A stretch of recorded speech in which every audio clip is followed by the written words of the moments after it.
England, history, tradition, and the start of the Aegon Championships heralding the beginning of the grass court swing. An ATP World Tour 250 event held at the Queen's Club. It's the ideal form guide to Wimbledon. 25 of the past 27 Grand Slam champions have played here.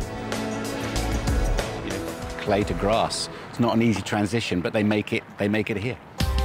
The switch from hard red dirt to a lush green surface can be a difficult transition. Just what is it about playing on grass that some find so challenging?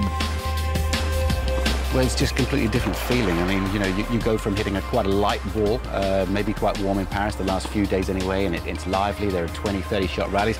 And then what you have is balls like this, and they get a little bit fluffed up, a little bit of moisture gets picked up, and it's just hard to hit hard with these. The points are a little bit shorter, it's a little bit faster, ball bounces lower, so guys have to stand a little bit closer to the baseline.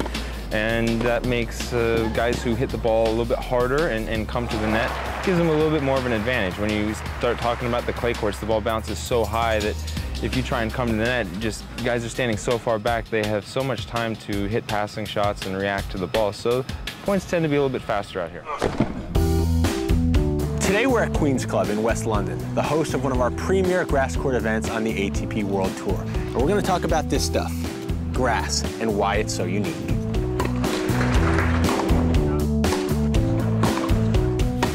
Playing tennis on grass is unlike playing on any other surface. Totally different shots are effective on grass as they are on a clay court. The ball stays so low, and that's why the slice is such an effective shot. The ball doesn't get up nearly as high as it does on a clay or hard court. On clay, the ball bounces up and you slide. On grass, the ball moves through and you have to keep your feet underneath you and have small little steps. You almost have to glide on top of the grass court surface.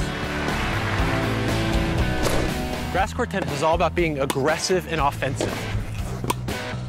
The best type of grass court players are ones that are very athletic, move well, have versatility, can take the ball early, and finish points.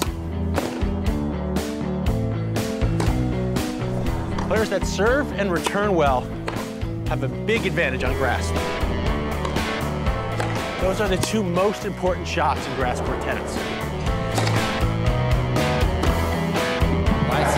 Volleying is a bit of a lost art in grass court tennis these days, but it's still one of the most effective ways to put pressure on your opponent. Not everyone can do it, but if you can finish points at the net, it's a huge advantage. Players like Roddick, Karlovic, Ljubicic, Mario Andrić, guys that like finishing points at the net, short points, and taking it to their opponents, really benefit on grass. The grass court season is vital in the road to London. There's 6 tournaments, 3,250 points up for grabs, and thus, the ATP World Tour champion better be good on grass.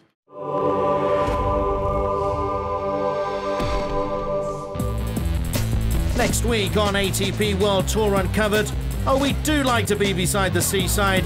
The Aegon International gets underway in Eastbourne, England. And we indulge in a spot of sightseeing around London with Dmitry Tursunov as the world's elite prepare for Wimbledon. Until then, don't forget to log on to atpworldtour.com for your 24/7 breaking news. See you next week.